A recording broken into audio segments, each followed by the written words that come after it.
Donc, je suis Olivier Touran, agriculteur en Creuse et élu référent au CIDAM pour le projet AP3C.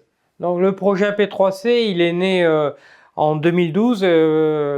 On est parti du constat qu'on avait beaucoup plus d'aléas climatiques, qu'on subissait ça et qu'il fallait qu'on les anticipe. Ses objectifs et son ambition, c'était de fournir aux agriculteurs, dans un premier temps, les projections climatiques sur leur ferme, à l'échelle territoriale très fine, pour qu'ils puissent adapter leur système d'exploitation, parce qu'on raisonne bien au niveau du système, à l'évolution climatique qui va se produire sur leur ferme. AP3C est né en Creuse et a été développé au niveau Massif Central en 2015.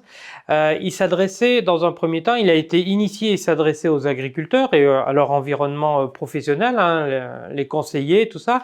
Il est piloté par les chambres d'agriculture sur le terrain, voilà, coordonné par le CIDAM au niveau Massif Central.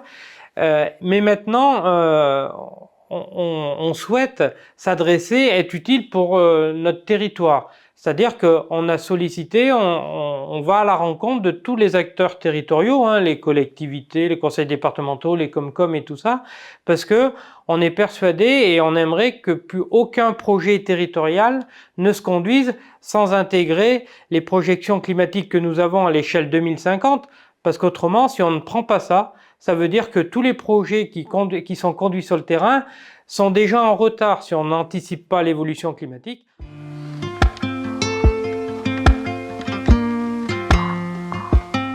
Vincent Caillez, je suis climatologue au sein du CIDAM, qui est le regroupement des chambres d'agriculture départementales du Massif Central. Parmi les évolutions particularisées du département du Puy-de-Dôme, on note que, au printemps, les températures évoluent rapidement à la hausse. Elles gagnent de 2,2 à 2,8 degrés de 2000 à 2050, sans organisation territoriale spécifique.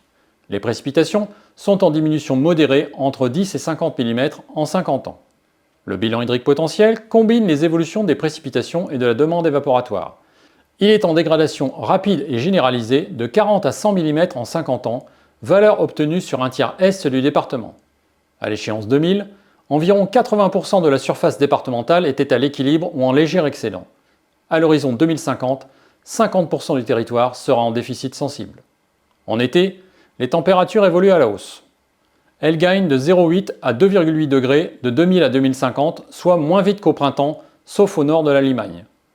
Contrairement à ce qui est habituellement indiqué, les précipitations sont généralement à la hausse, de 15 à 60 mm en 50 ans, sauf sur le nord du Livradois, où elles peuvent baisser jusqu'à 25 mm. Quant au bilan hydrique potentiel, il est en non-évolution sur les hauteurs, mais en dégradation ailleurs, de 50 à 90 mm en 50 ans. En automne, les températures évoluent à la hausse, de manière modérée et peu différenciée. Elles gagnent de 0,9 à 1,4 degrés de 2000 à 2050. Les précipitations sont en évolution disparate. Elles sont stables ou en faible hausse de la plaine de la Limagne au nord du département et en hausse plus nette sur les hauteurs, jusqu'à plus 60 mm en 50 ans. Quant au bilan hydrique potentiel, il peut être en légère dégradation de la plaine de la Limagne au nord du département, jusqu'à moins 30 mm, et en augmentation ailleurs, jusqu'à plus 60 mm sur le Livradois.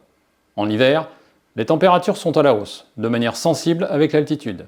Elles gagnent de 1,1 à 2,6 degrés de 2000 à 2050, avec un maximum sur les sommets, en relation probable avec la désagrégation du manteau neigeux. Les précipitations fluctuent entre faible hausse jusque plus 20 mm en 50 ans au centre-est et diminution importante jusque moins 65 mm sur les monts d'Or. À l'échéance 2000, environ 5% du territoire situé en Limagne connaissait un bilan hydrique négatif. À l'échéance 2050, cette surface a doublé.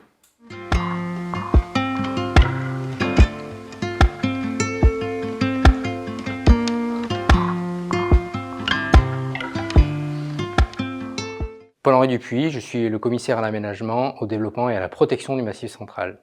Le Massif Central est particulièrement touché par le changement climatique, au même titre que l'ensemble des massifs français.